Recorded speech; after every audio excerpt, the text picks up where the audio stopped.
The Italian America show is sponsored by Full Sponsorship, Cento Fine Foods, trust your family with our family. The Bianchi Law Group, a team of former prosecutors who handle criminal matters, domestic violence, and municipal court throughout the state of New Jersey.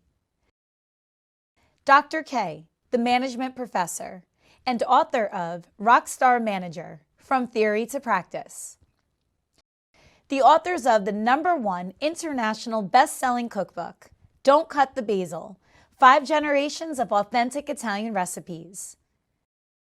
Dr. Mark D'Annunzio, National 4th Vice President, Order Sons and Daughters of Italy in America. The Grand Lodge of New York. The Grand Lodge of Delaware.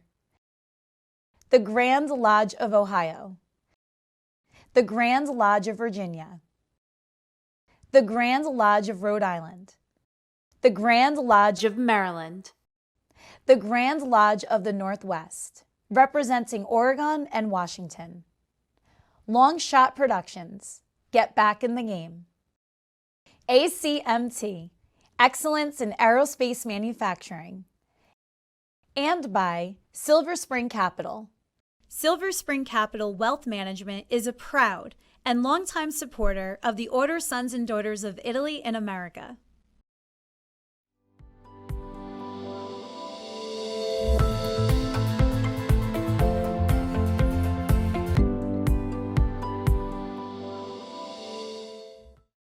Hello, my name is Bob Bianchi, and I'm honored to be the National President of the Order Sons and Daughters of Italy in America.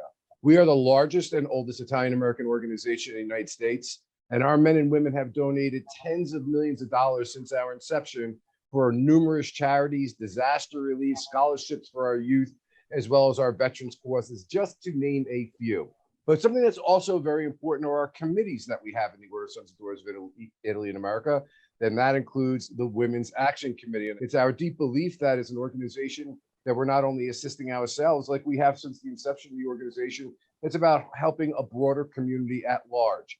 And since October is Domestic Violence Awareness Month, we decided it may not be a bad idea to have a partner with a service, JBWS, a Jersey Battered Women's Shelter, who are an amazing group of people who assist people in the plague of domestic violence that's occurring in this country. And COVID certainly didn't make it any better. This multi-part series ranges from everything about what to do if you're a victim of domestic violence or teen dating, financial responsibilities and concerns that you may have, and a whole spectrum of issues that people, men and women, who are victims of domestic violence confront when they have a situation like that.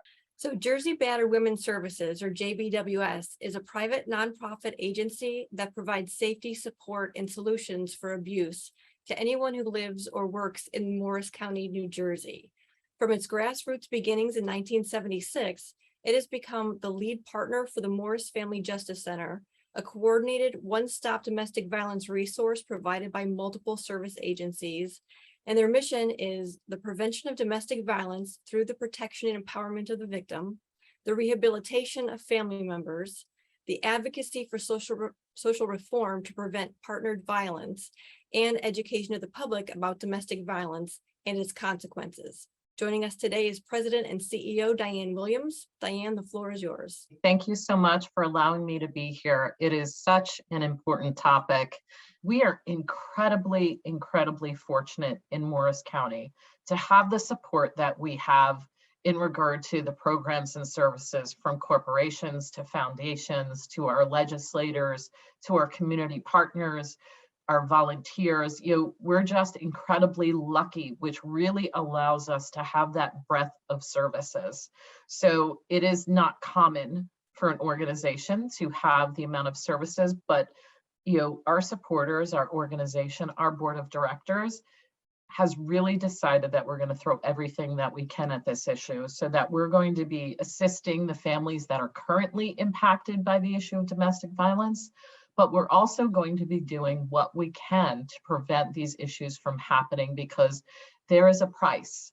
There is certainly, a financial cost that goes along with the issue of domestic violence, but there's an emotional cost as well. There's a cost to humanity, to souls, to children who witness domestic violence, to victims who experience it, and to the trauma of inflicting it.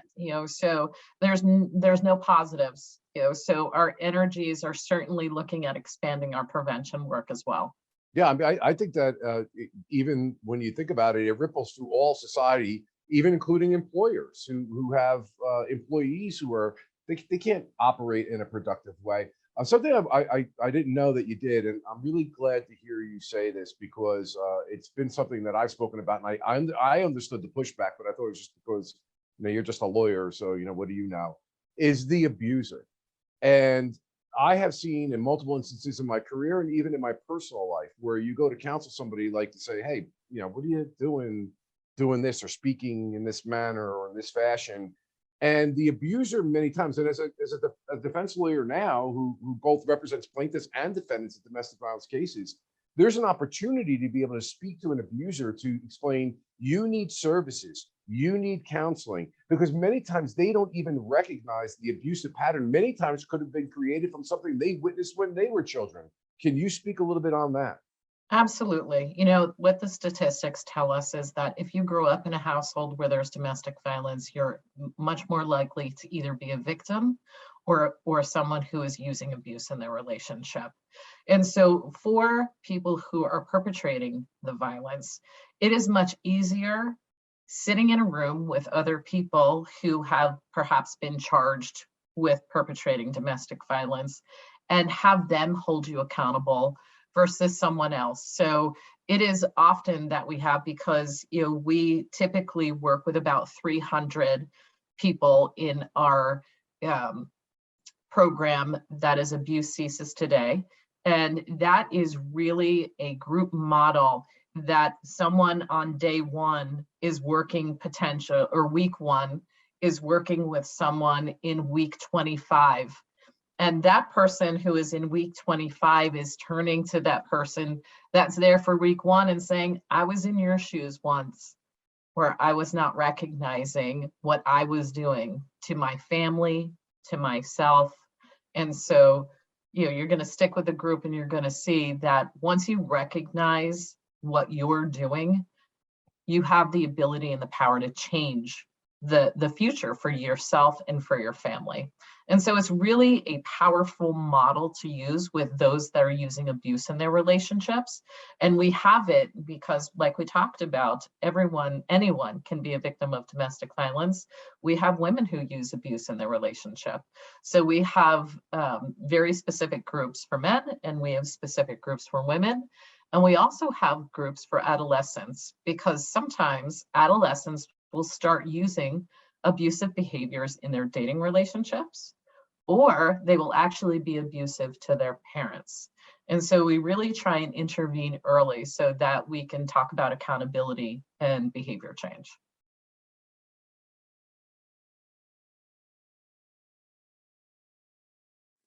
The Commission for Social Justice, CSJ, is the anti-defamation and positive image arm of the Order Sons and Daughters of Italy in America.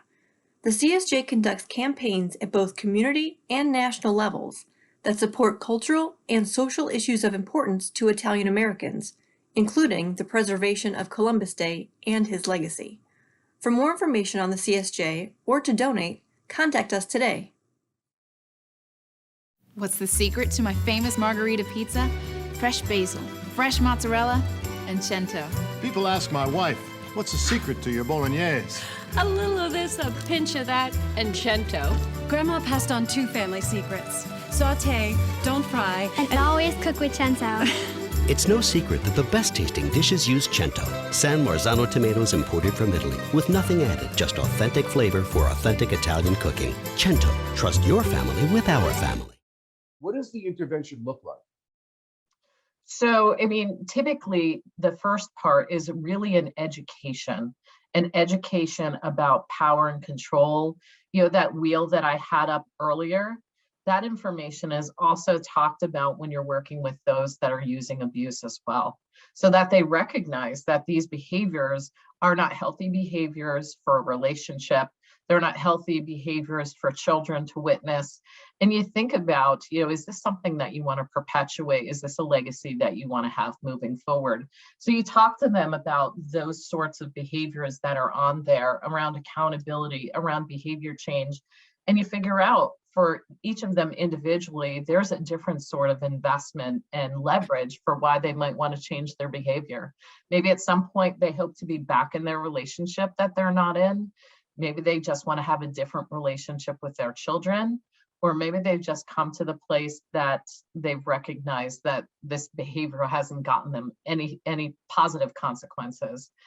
Sometimes it doesn't work. The times that it does work, can you give us an idea of a percentage if you can? I mean, roughly. And do you actually see people who like have this aha moment where they're like, I had no idea I was being this way? Yeah, I mean, I can't pull a percentage off the top of my head. And in regard to it working, it depends on how you measure success. Do you measure success in this person wasn't physically abusive anymore? Do you measure success in that they were able to create a relationship with their child that they didn't have before because they didn't recognize what their behavior was doing to their family?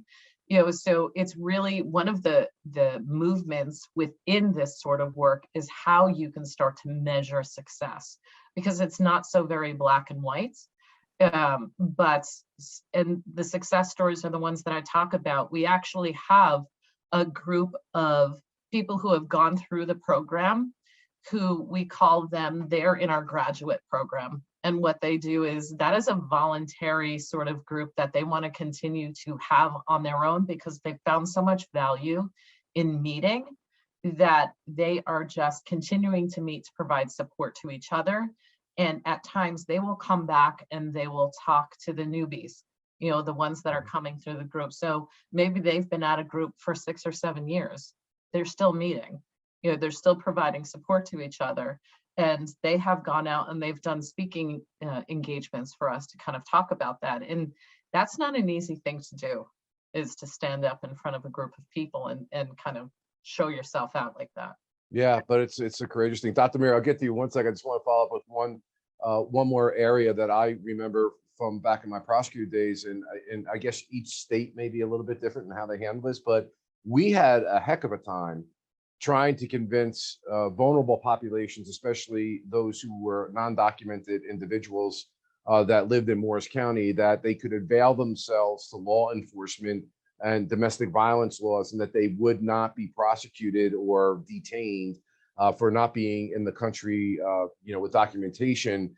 I hope that situation has gotten better, but you can certainly understand how there were actually, to be honest with you, Diane, which we found very compelling. It's a little bit off topic, but people within their communities were telling them that they were going to be arrested, and it was we couldn't understand why that was so, because it wasn't true. Can you talk a little bit on that before we turn over to Dr. Kovach? Sure. And I think that there was definitely that sort of feeling that was out there in the community for those that were not legally in this country, not having documentation.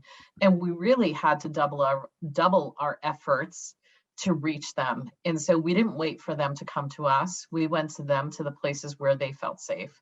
Most of the time it was churches in their community, or it was cultural fairs or cultural centers. And we had someone who spoke their language in our staff, and they would go out and they would educate them about especially the survivors of domestic violence and essentially what they might be entitled to legally as a victim of domestic violence. Provide the same sorts of resources and housing and things like that to them, ensuring that their kids were not going to be taken away, if they came forward, or that they were not going to be deported if they came forward to talk about the fact that they were a victim of domestic violence. But, I'm sure it's really hard to measure how many we don't reach because of that, because we just don't have contact with them. Yeah, I can assure you, when we literally did what you said, but it's a little different. It's a little different for us, because when you're wearing guns and badges and stuff, there's a tendency not to want to be interactive. But we did get groups of people by going to their community centers, the churches, like you mentioned, and we were really kind of shocked that the leaders, quote unquote, of those communities were still telling them, literally stood up in one instance that I can recall and said, they're lying to you, everyone gets arrested. And we just were, whatever motive, because it was so untrue. Okay, great. Dr. Kovach, what do you have for us? Sure. So thanks, Bob. And thanks again, Diane, for joining us today. One question that I've heard since I started serving in the domestic violence community, which was about 10 years ago, is why do victims stay in abusive relationships? Can you please explain to our audience why a victim might stay in an abusive relationship?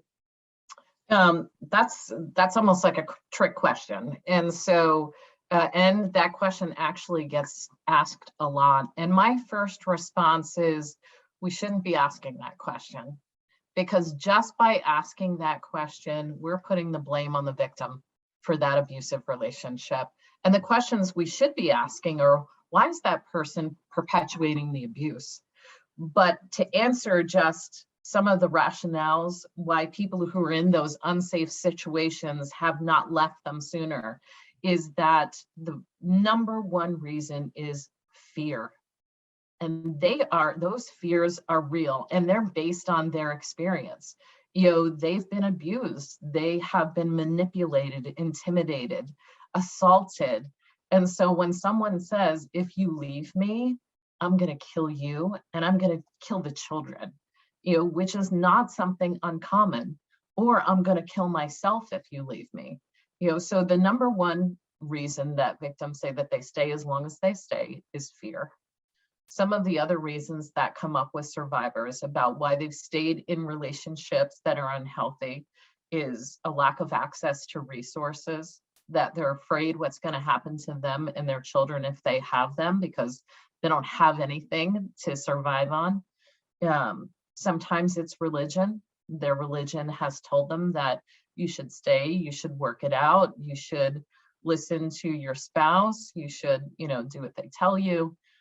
Sometimes it's family. This person is maybe endeared to family members.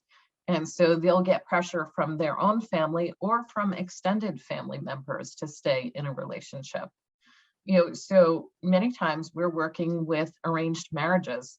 That's not uncommon for us to see in Morris County as well, is that sometimes people stay in these sorts of relationships because of their culture.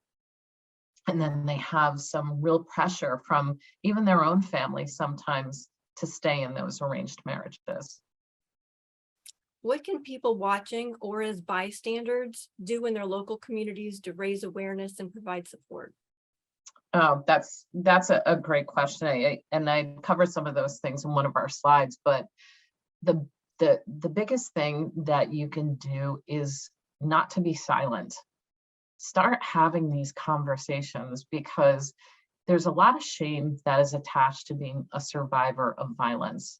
And the more often we talk about this issue, the less blaming we are around it, the better situation will be for survivors to get the help that we need. Reach out to your domestic violence organization and see if there's opportunities to volunteer. You know, we're incredibly blessed to have over 200 active volunteers. In 2019, prior to COVID, we had 16,000 hours of volunteer service just in our own community, you know, in our organization. And so volunteers are an incredibly valuable part of doing. We couldn't do this work without them. They're the heart of the work. And, you know, support events that they have, you know, fundraisers that they have, make donations to the organization, do drives. You know, shelters provide basic needs for all of the survivors that come into the shelter. Everything from soap, shampoo, feminine hygiene products, paper towels, clothing, all of those things are provided by the domestic violence organization, because many times victims will leave when they have a 5-minute window. So when they're leaving, they're not packing their suitcase, they're not grabbing all the things they love, they're grabbing their children and they're running out the door. And so many times when they show up at the shelter, they have nothing. When we hear about domestic violence, we often think of the physical aspect. Can you talk a little bit about other types of abuse, such as spiritual, which we alluded to, or financial? Absolutely. So, many survivors will say that it's not physical abuse that's the hardest to recover from. Many times it's emotional abuse, those put downs and the shaming and telling someone over and over again that they're not good enough or not good, or criticizing them, the verbal abuse, the name calling, those sorts of things. There's also technological abuse. So if somebody is, consistently going through your phone or your email and tracking you, those are all examples of different sorts of abuse. One of the other sorts of abuse is economic abuse, in the sense of limiting someone's access to resources. So maybe someone is given $50 and said, this is the budget that you have to go grocery shopping, put gas in your car, and pay for anything that the kids need, with no access to a bank account or anything that they might need. So it really crosses. So there's so many different kinds of abuse, but the first one that people think of is physical, but all of those other ones are equally devastating, if not more.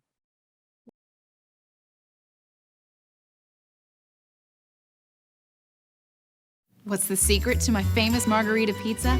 Fresh basil, fresh mozzarella, and cento. People ask my wife, what's the secret to your bolognese? A little of this, a pinch of that, and cento. Grandma passed on 2 family secrets. Saute, don't fry, and always cook with cento.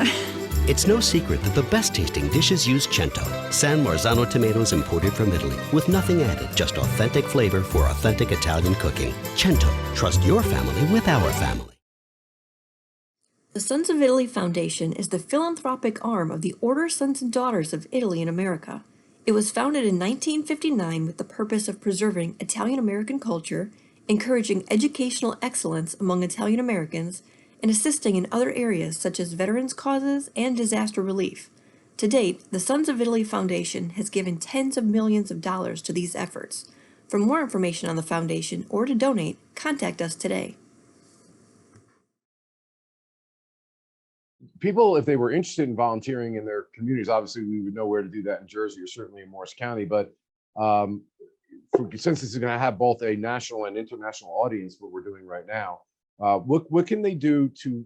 How would you go about volunteering? What does it consist of? What kind of training do you get? And if there is none in their area, how can we start a group? Absolutely. So I can speak for New Jersey, because there's actually regulations around if you're going to work with a survivor of domestic violence. You actually have to go through a 40-hour training.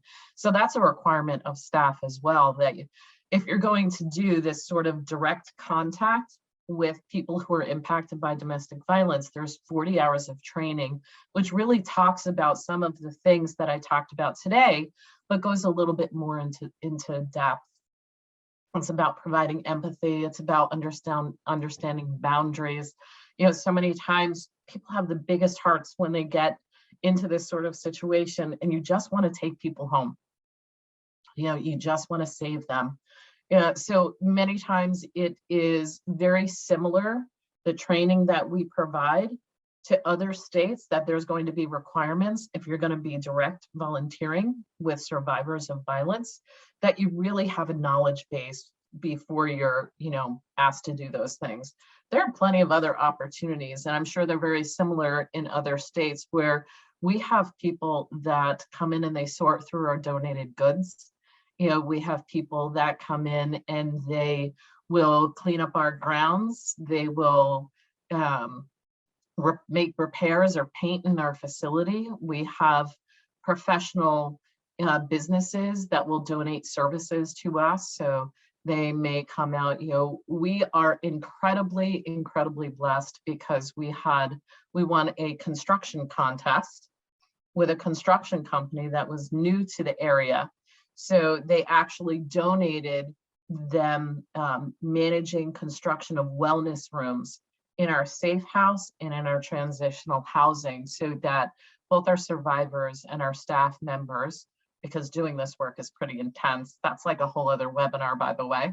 And so really It's just, there's different ways. When COVID hit, we had people that were calling us and saying, I'm a magician. What can I do to donate some services? We have people that donate birthdays. So whenever a child's birthday is coming up, we'll let this specific volunteer know, they like Spider-Man, they're 9 years old.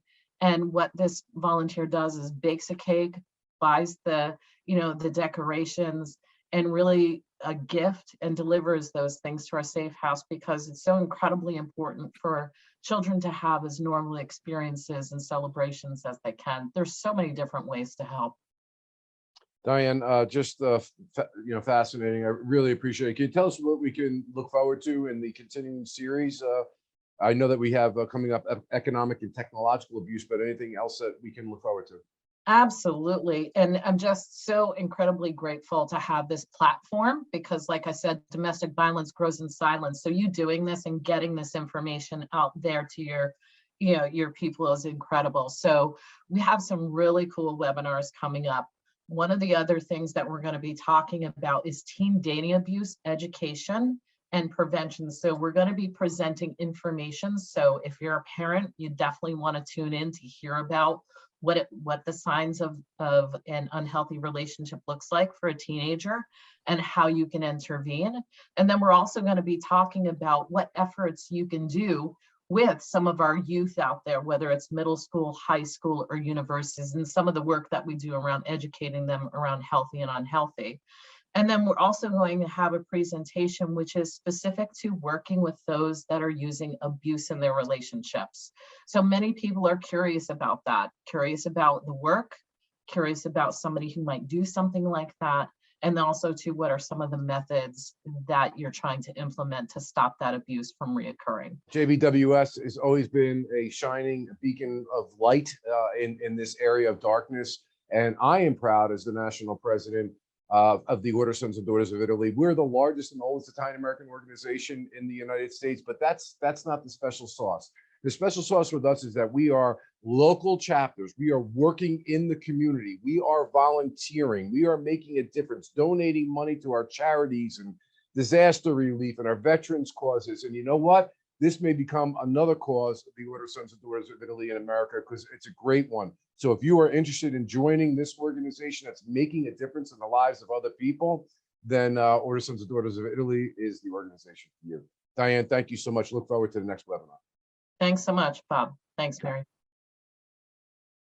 For more information on Order Sons and Daughters of Italy in America and how to join, please visit osdia.org. Please also follow us on social media. The Italian America show is sponsored by Full Sponsorship, Cento Fine Foods, trust your family with our family. The Bianchi Law Group, a team of former prosecutors who handle criminal matters, domestic violence, and municipal court throughout the state of New Jersey. Dr. K, the management professor and author of Rockstar Manager, From Theory to Practice. The authors of the #1 international best-selling cookbook, Don't Cut the Basil, 5 Generations of Authentic Italian Recipes. Dr. Mark D'Annunzio, National 4th Vice President, Order Sons and Daughters of Italy in America. The Grand Lodge of New York. The Grand Lodge of Delaware. The Grand Lodge of Ohio. The Grand Lodge of Virginia.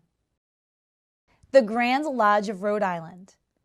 The Grand Lodge of Maryland. The Grand Lodge of the Northwest, representing Oregon and Washington. Long Shot Productions, get back in the game. ACMT, Excellence in Aerospace Manufacturing. And by Silver Spring Capital. Silver Spring Capital Wealth Management is a proud and longtime supporter of the Order Sons and Daughters of Italy in America.